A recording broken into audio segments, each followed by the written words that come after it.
Brother Ron, and welcome to We All Be News Radio and TV, the news-free Dixie for the 21st century.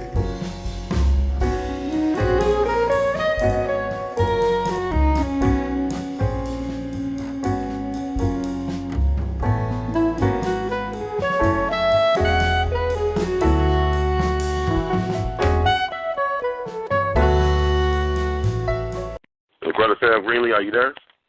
Yeah, where you calling from? I'm calling from Memphis, Tennessee. Okay, I love Memphis, man. I'm glad you do. I mean, I'm glad somebody really appreciates Memphis. So what do you like about Memphis? Oh, man. You know, when I grew up in showbiz, okay? So Memphis was important to me. And I remember the few times I've been there, people treated me like a king. I love it. I'm glad to see that. Well, we killed the king down here, but I'm glad they treated you like a king. I know it's a fortune bird in the bear, but I want to talk to you. I think it's important to talk to you because you are a true pioneer, a true visionary. Even you are the author and the genius behind what is known as The Spook That Sat by the Door, a very brilliant book, and a very powerful movie as well. And I just want to get your take on what's going on recently, as you already know, with the Django Unchained movie. Have you seen that movie at all? What's that? The Django Unchained, Quentin Tarantino movie. Yeah, I mean, do you plan to see it at all, or you don't plan to see it? What's the name of the movie? Django Unchained with Jamie Foxx and Sam I've Jackson. been hearing a lot about that. I got a friend who's got a copy. I'm going to look at it today. Okay, I was calling. You got any thoughts about it? I mean, do you have any take on it, like from what you heard? Everything I've heard has been positive, so I want to check it out. Okay, cool. What do you about what Spike Lee said? Are you familiar with what he said about the movie being offensive to his ancestors by not seeing the movie? He said what? The movie was offensive to his ancestors, that he wasn't going to see the movie himself. He said this back, I guess, late last year, that he wasn't going to see the movie. That was offensive to his ancestors. Why would it be offensive to his ancestors? Because he got a problem with Quentin Tarantino using the word nigger so much in the movie. Oh, shit. That's ridiculous. Spike is no, I don't even want to comment on him. He's a fine filmmaker, but he says some things that just don't make no sense sometimes. I don't know about that. You know, I'm proud of my ancestors. I had my great-grandfather was an escaped slave. He fought in the Union Army during the Civil War and stayed in the 9th Cav. You know, look, man, there's so much about us as a people who are positive. Why do we wallow in self-pity, man? The whole world is trying to be us. And instead of embracing that, we do things like bad-mouthing ourselves worse than the racists. I don't understand that, man. I wasn't raised in that kind of neighborhood or atmosphere. You know, I was taught from kindergarten how important we were as a people. There's nowhere in the world that you can go without hearing us on the radio or the jukebox. We are there, man. And our culture, everybody wants to be like us, except for a handful of Negroes who want to be like them. I don't understand it. And don't spend too much time thinking about it. If you ever stay in Chicago, man, we could hang out and have a good time. It's not what it used to be. It's still a good place to live. Now, you got pockets that are dangerous, man. One or two on the south side, 2 or 3 on the west side. People getting killed every weekend. But most black people have a good time, man. Productive citizens, like you and me. Hear me? Yes, sir. I hear you. I mean, what do you think about? I mean, I'm glad you brought up Chicago. You know, our president, he's from Chicago, got roots there, and like the violence, the gun violence. I know y'all got gun laws there, but there's so much gun violence, like you said, in certain pockets of Chicago. Do you think Chicago is fairly, pointed out in terms of gun law regulations, or you think is Chicago getting a bad rap? Not the gun law. Mm-hmm. Hold on. Chicago's success in putting gang leaders in jail contributes to it. So instead of having mature, cool criminals, you now got 13, 14, 15-year-old kids without anybody to keep them in control. So you got to connect the two. The success in incarcerating gang leaders contributes to gun violence. That's powerful what you just said. You know what you were saying, I was thinking about your masterpiece novel, The Spook That Sat by the Door, and how it was crucial for the CIA agent to train those guys, to train the leaders and whatnot, to show them restraint and show them some strategy. So do you think that's still possible with the head missing from the body? Look, man, those of us who are my age, I'm 82 years old. Wow. Okay. Okay?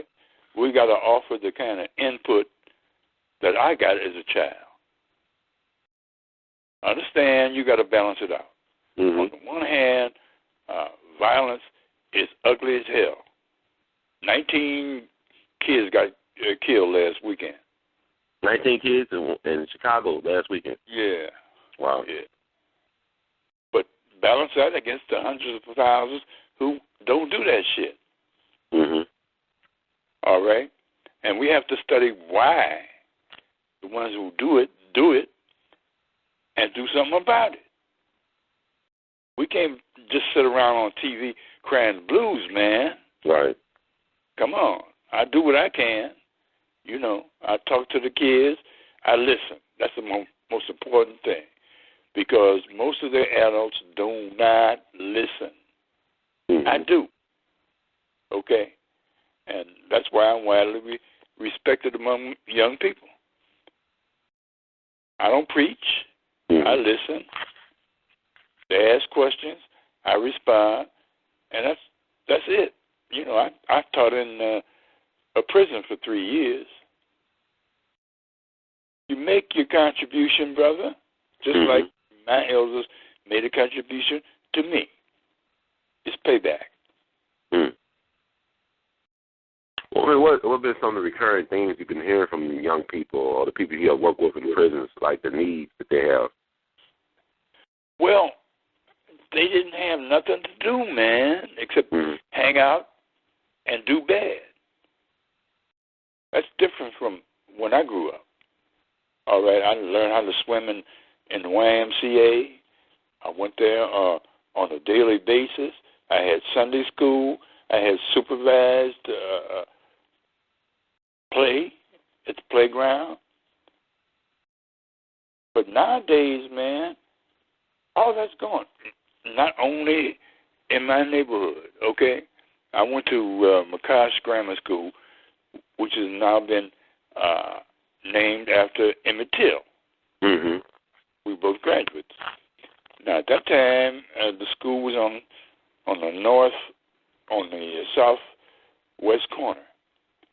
Now, north of that was a playground. We had a softball field. We had a basketball court. Mm-hmm. And to the east of that, we had a playground. Okay? So we played football on the playground. We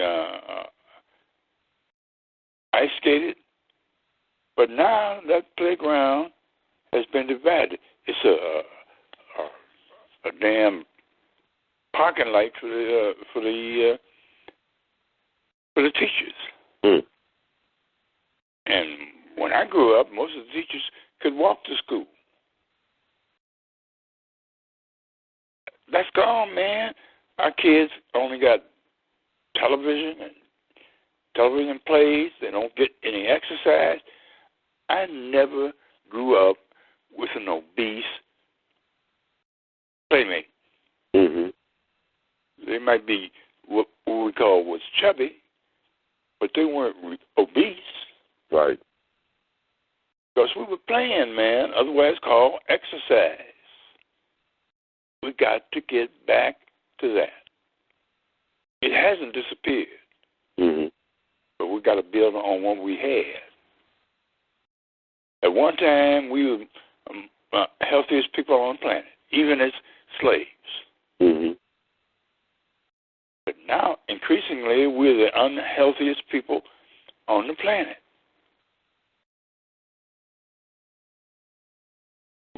All we need to do is go back to collard greens. Mm. And I mean collard greens spreads from that. Mm. Peas and carrots, Mhm. baby carrots, brown rice. We shouldn't be eating no white rice, man. The brown rice got all you need in it. Okay? Mhm. I remember Malcolm was talking to one of his mentors, I forget his name, and he was talking about swine, this, swine, that, because he was a Muslim. He stopped at a stoplight, and he turned to Malcolm and said, Malcolm, if our ancestors hadn't eaten swine, we wouldn't be here. Mm. All Malcolm could do was laugh. I can understand why Jews and Arabs don't eat pig, because of Christianosis, which has been eliminated. Mhm. Ain't no big thing. I'm going to eat my pork chop every now and then. I understand. Yeah, moderation, right? yeah, Mhm. right. Moderation and all things. I mainly eat chicken and fish. Mhm. But if I can afford it, I'll eat a steak or a pork chop. But, hey, I'm here. Mhm. I'm here. So you're 82 years young, so you're doing something right. Yeah. You're doing something right. Yeah. What about you? Where'd you go to college? So I went to school at Washington University in St. Louis, undergrad, and I had got my MBA from Bethel University up in McKinsey, Tennessee. I'm working on my doctorate in education right now at Walden University. So I just been moving around. You know, you always should be a student learner, I guess, a life learner, as they say, a lifelong learner. So I practice on that, but also I like to use what I learn and apply it in practical ways, like you said, everyday ways. Like, you know, actually be effective and give them back to helping. Don't keep score. Yes, sir. Don't keep score. Do what you got to do when you do it, and sit down and have a cup of coffee. That sounds good. Okay, don't worry about how effective you are. Mhm. Just do it. Yes, sir. That's the way I was raised. That sounds like some good sound advice to me. I mean, what do you think about? I know we talked about 4 years ago almost, and you know, Obama was just in office for several months. What do you think about the president's first term, and what do you hope from him in the second term? I didn't hope for him in the first term. Mm. You know.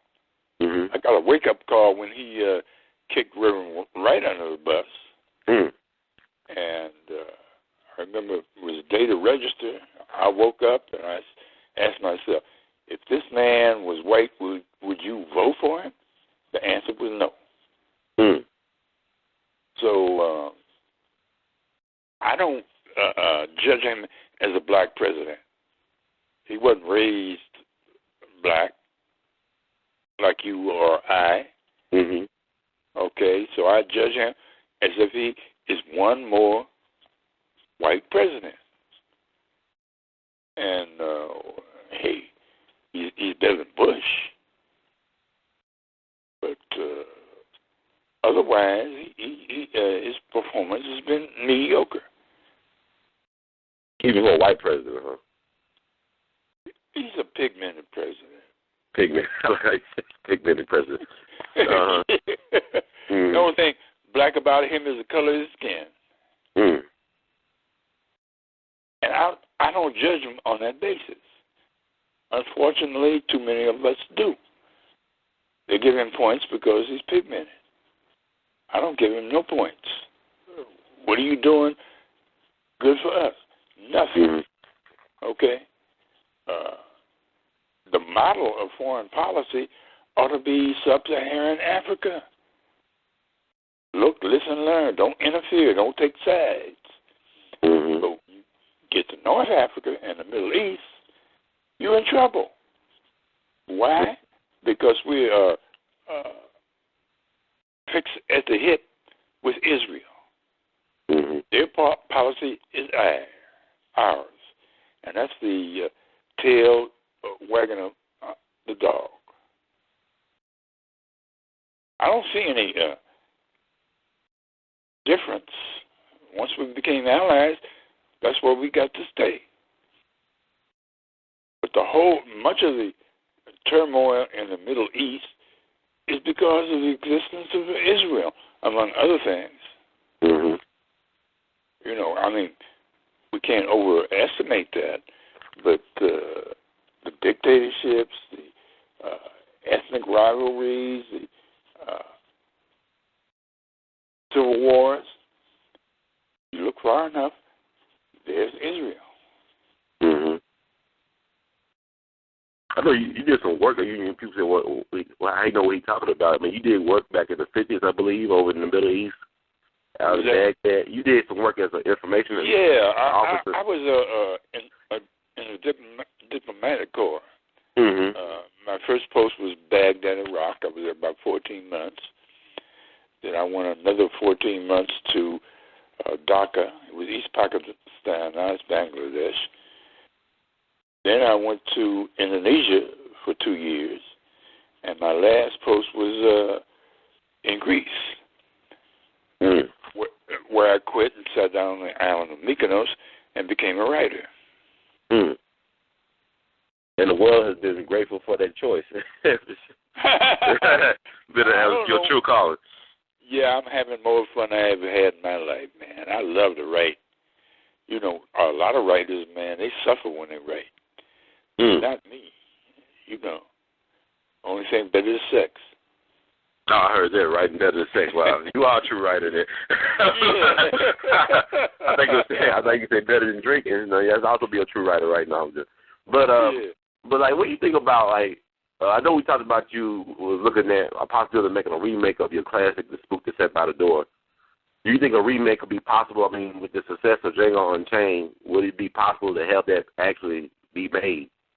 Well, everybody who's approached me for a remake wants to update it. Okay. And I've turned them down. You know, there's no revolutionary spirit in the hood now. When I made it, there was.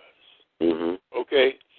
So if they want to make a remake set in that time as historical evidence, I'm for it. Okay? But don't tell me about no body drinks latte who's going to make a revolution. We do not have a revolutionary atmosphere today. We did when I wrote it. And that's why it's so powerful. Particularly for people who lived that time. Right. They could say, shit, this almost happened. You know? So what does it say about us, though? I mean, you had the 99% movement, the Occupy Wall Street. You had the Katrina. We had so many different things happen. It's like it'd be a right time for some real social revolution to take place. So it's not like we so complacent. Like, we got all the tools. We got the Twitter. We got the Facebook. We got the Internet, YouTube. We got all these tools that y'all didn't have in terms of communicating and disseminating information. What is lacking? Is it, our will that lacks or our imagination? Hey, brother, don't worry about what somebody else ain't doing. Do what you think is worthwhile. And you don't have to worry about them. You're going to always have the shuckers and jivers. If you are not in that category, you ain't got to worry about them. Gotcha. Okay. Now, they take advantage of what we do. That's okay. But that's not what it's about. We're not trying to recruit. We're trying to do what's necessary. Mm-hmm. You know, every Saturday I would drive 50 miles to Pontiac Prison and teach poetry. Mm-hmm. And drive on back feeling good because I'd done what I had been trained and raised to do. And I wasn't worried about anybody in the bar or at home who wasn't doing that. I did my thing, and that's it. You still don't recruit. Don't recruit. If you got a volunteer, train it. But do what you got to do in the hood of value. And train the volunteers. Like, have you ever had anybody reach back to you for the work you have done to help them along, whether it be in prisons or just talking to a young person? Have you? I'm a mentor about a dozen people. You know, one man has made 6 documentaries from 15 to 60 minutes. And another has produced a no-budget full film. So I wait for them to come to me because I can't get a job teaching at a college or university. Since I came back from Ghana, I've been turned down 13 times, and 11 of those 13 times were black administrations. Now figure that out. What was their official reason they gave you? They don't give none. They don't give none. They just turn you down. Well, my thing is, like, if you write this book that was required reading for the FBI, surely they could find surely they could find a place for you in academia. I mean, it's like they take care of the people that are the dissidents or don't agree with everything that's supposed to expire or espouse critical thinking. That's what I think college is all about. Supposed to challenge the status quo, so to speak, in a safe environment. So they couldn't find a place for you in our nation's ivory tower or something. No, I think one of the reasons is I haven't apologized. Okay. Apologize for what?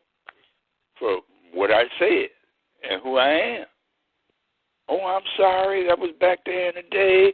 I don't believe that no more. Fuck it. That would be a lie. And I ain't going to tell no lie. Okay? And I ain't never been comfortable around house niggas. Okay? They less comfortable around me. Because I don't share their love and admiration for white America. I am an African American, a black American, black globally, and that is my tradition, that is my history, that is my color. And I know too much about European history to have any great admiration for white folks. It really go back to what you're saying, that everybody want to be us but us. I mean, the Europeans learn us. I mean, but we are their master teachers, though. We taught them how to be, and they bastardized it. They distorted it. Yeah, I love what you just said, because it sums up everything I've been talking about. Yes, sir. Okay. Don't look to them. Look to us, because that's where they looking. But they won't tell us. I mean, I just think it's weird, though. Like you said, we kind of, I read that George Scholar book, Black No More. I believe he written back, I don't know, the 20s or 30s. You know what I'm referring to? And like they had that tonic that came to make, black folks white. Yeah. But then what the white folks do, they try to make a thing where they got darker, right? There you go. I mean, it's a sickness, man. I just think this even this color thing is kind of weird. When you think about, when I talk to elders, I read the history, I think how some others act. So this is really about something we have no control over. But you think they superior, but they got to make laws and keep things away from you to feel superior. If you're really superior, you shouldn't have to make any laws to say that you're superior or enforce those laws. No. It should be by nature, by the laws of the universe. So this is not true. But I just think when people go to places to find knowledge, they seek fear. I mean, this society is regulated by fear. Because if there was no fear, you would have a job, a tenure position at a university. It is really about knowledge and empowerment. Right. And how many black professors get tenure? Not many. They kiss ass when 7 years comes up, bam, they're in community college. But what they say about us, instead of us trying to get into their institutions, why not create our own like we did not that long ago, a lot of times? We're doing okay. Howard University's got to be one of the best colleges in the world, if not the country. Okay. You got Tuskegee, you got Tennessee State. They're still there. Okay. So we got a choice. I went to 2 white universities. All right. University of Wisconsin, University of Chicago. That was my choice. But many of my playmates and friends went to places like Howard, Tennessee State, Kentucky State, Talladega, and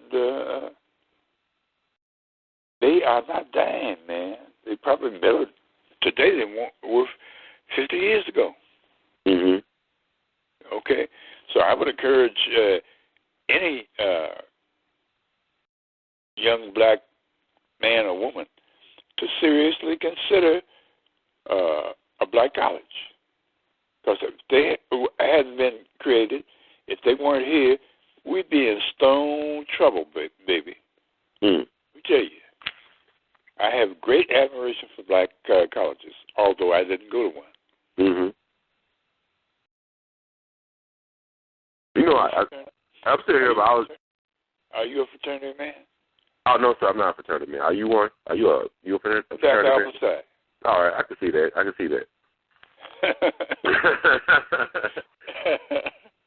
Yeah.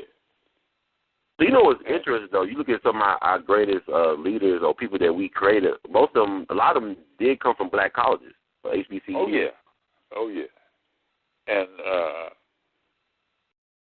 Booker T. Washington never went to college. Did you go like Hampton, or there wasn't considered a college? He founded Tuskegee, but he didn't go to college. He knew the value of education. I mean, of any type. Oh, hell yeah. What a lot of people don't know is that he was going to hire Marcus Garvey to teach at Tuskegee. I know that was his mentor. Yeah, I know Marcus was a protege of Booker T. Washington. Yeah, and Marcus had to postpone his trip there. In the meantime, Booker T. died, and so he never taught. Can you imagine Booker T. Washington and Marcus Garvey on a daily basis? Now that would be fascinating. Ooh, oh, man, that'd be awesome. I mean, what's crazy about? I laugh at people that some educated folks. They think of Booker T. Washington being this Uncle Tom. I just laugh because knowing the fact that he was a mentor to Marcus Garvey, and you look at the Black Nationalist movement, you look at what came out of the Marcus Garvey movement, Malcolm X's and Elijah Muhammad's and the Muhammad Ali family. I mean, you look at, wow, Booker T. Washington. I mean, to be truly great sometimes is to be misunderstood and not be loved by people. I mean, his work still exists. A lot of people don't understand him now, didn't understand him then, but he was a great man. My regret is that he and Du Bois weren't allies. They were rivals. Right. But out of that rivalry came some things we ought to understand. But Can you imagine them two working together? It would have been powerful, man. Obviously, Marcus Garvey was the greatest mass leader that we ever produced. I mean, as far as, hey, you know, the things that he was able to do, and Wiki Washington, I mean, he understood the political, you know, machine very well. He understood the psyche of the white man. I don't want to rate it, man. Too many we ought to revere. Mm-hmm. Female and male. Yes, sir. Starts putting people on the top and on the bottom. Mm-hmm. I don't want to go there. I can learn from all of them, man. Nkrumah, Garvey, Washington. They all got something to give to you. Mm-hmm. Okay? It's like a stew. Mm. You don't separate taste when you're eating a stew. Right. It's all there together. And, man, I love being a black man. Mm. You don't see it as a burden. A lot of people feel there's a burden to be a black man or a black person. I see it as a challenge. I like that. Okay. I was once a nationally ranking runner. Mm-hmm. And I feel like I'm running all the time. And I love to run. Mm. So, no, it ain't no burden. It wasn't no burden when I ran. Ain't no burden today. Every time I go out in the hood among laughing black people, go into a corner bar among laughing black people, listen to our music, hey, I say, hey, this is me. I love it. Mm. I ain't never wanted to be white. Not that there's anything wrong with it, but I dig being me. Right. Like you said, white folks want to be you, but they just ain't in the cards. I mean, I'm serious. Like, you know, like it's like the nature of white folks when they can't be something, they destroy it and they worship it afterwards. Like Geronimo, they'll destroy you and then they worship you. Yeah, look at all of the counties and states and cities and towns who have Native American names. Right. Chicago is Native American. Illinois is Native American. Memphis, no, not Memphis. That comes from ancient Greece. But we got these Egypt, all over. Okay. First they conquer, then they adopt. But it ain't about white. We did that in ancient Africa.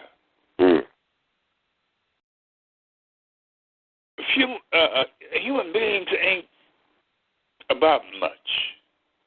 All right? If you want to study Asian, African, European, American history, the parallels are there. Okay? We are not nice humans.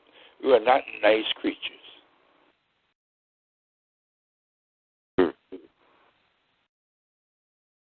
But I like where we are at today. You know, our music is dying. You know. I'm a jazz man, bebop. I don't know bebop, right? Yeah, all the great jazz players are dying. And the ones who replace them are not as good. So I don't worry about it. I come in and put on a floppy disk and listen to my heroes. Dizzy Gillespie. Let me tell you, you know who Max Roach is? Yeah, I know Max Roach. I mean, the great drummer, Max Roach, jazz drummer and leader. Yeah, I was on a panel with him one time. Oh, wow. And he said, Sam Greenlee is the Charlie Parker of African-American jazz, African-American literature. Oh, that's some high praise right there. He actually played with her, collaborated. How do you feel? I almost went under the table. Wow, that's high praise, man. And high praise. Yeah, wow. Nobody has ever said anything better than that to me. That's incredible. Yeah. He died of Alzheimer's a year ago. But like you said, he made his contribution, though. I mean, he did what he needed to do and taught. And he never stopped learning. Also, he communicated. I mean, it's all about intergenerational. I don't see a lot of that going on. Even the civil rights movement, you got to have intergenerational dialogue and collaboration. He was more than just a musician. Yeah. Okay. He was a master teacher.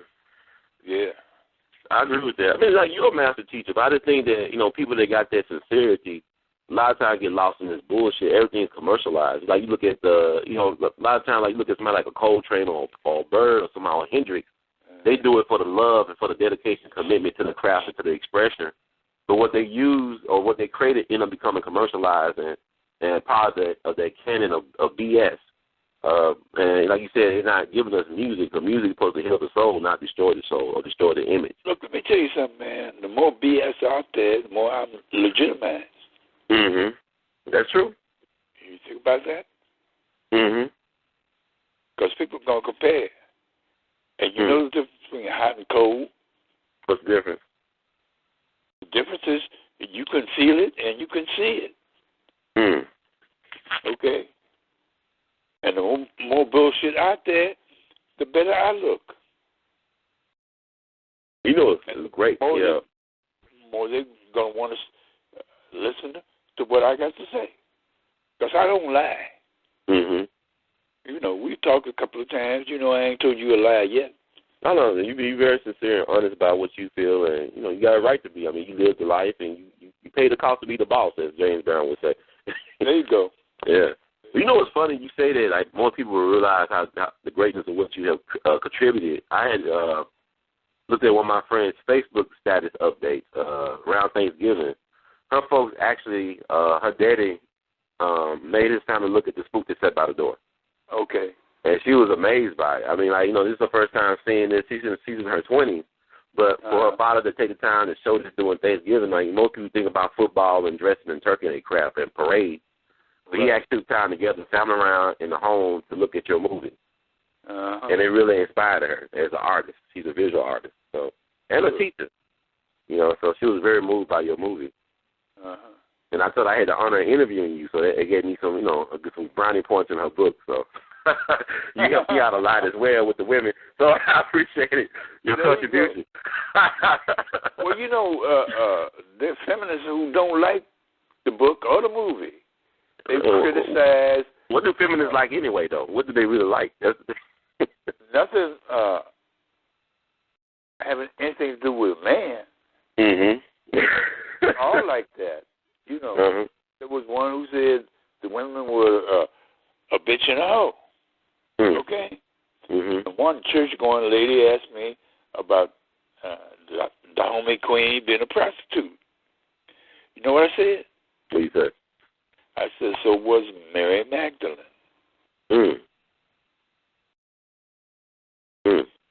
So what did she say? She stopped and thought and said, and nodded her head. So you can't categorize people like that, man. So, people that you write about exist, though. I mean, they exist. We don't want to see the mirror. Those people exist. They might be invisible to a lot of us, but they exist. Well, I regard prostitution the way the Dutch do. Mm-hmm. If a woman wants to use her body for profit, collect the money, and pay taxes. That makes sense. Okay. Now, prostitution is legal, but pimping is not. If it can be proven that you're living off of a prostitute, you could arrested and fined.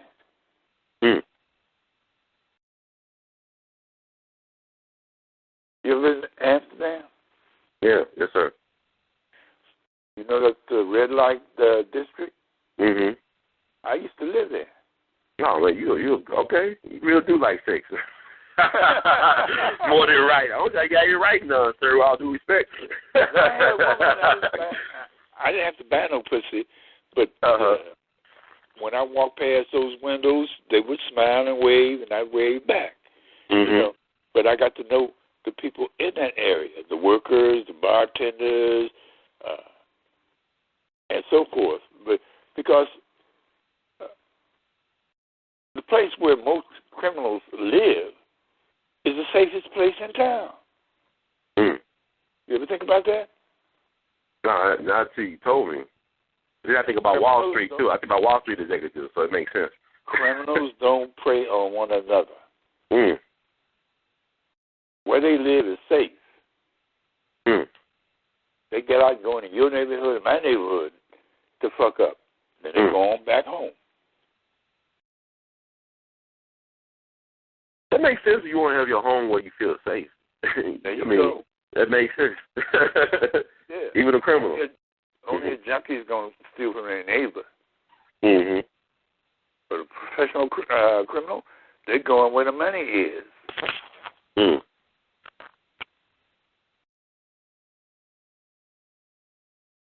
That makes a lot of sense. You got anything else to say, man? Oh, actually, did you see the Super Bowl yesterday at all? Or you get a chance to? Just the last half. Man, we think about that. We always, you from Chicago, the land where the fix is always in. I hate to say it like that. I think about the Black Sox 1919 scandal and the blackout, man. It just didn't sit right with me, man. It just let you know that, it's everything is not right with the world. It's just like you look at the Super Bowl, you knew everything wasn't right. Well, the blackout gave them more chance for commercials. Yeah, money, right. Okay. The crisis create money, right. I got there was 25 minutes available for constant commercials. Mm-hmm. That's heavy money. Mm. Okay, I got to cut you loose. I got my friends coming back here. All right, brother, son, Greenlee. I appreciate you. Tell me your name again, brother. My name is Brother Ron Hurd. Brother Ron Hurd, like a herd of cattle. Ron Hurd. Okay, yes, sir. Ron, You hear from me again. Anytime, man. Yes, I appreciate it. I enjoy talking to you. You like the Dr. J of African American writers. Okay. Okay. I appreciate you, sir. You have a great day. You too. Thank you.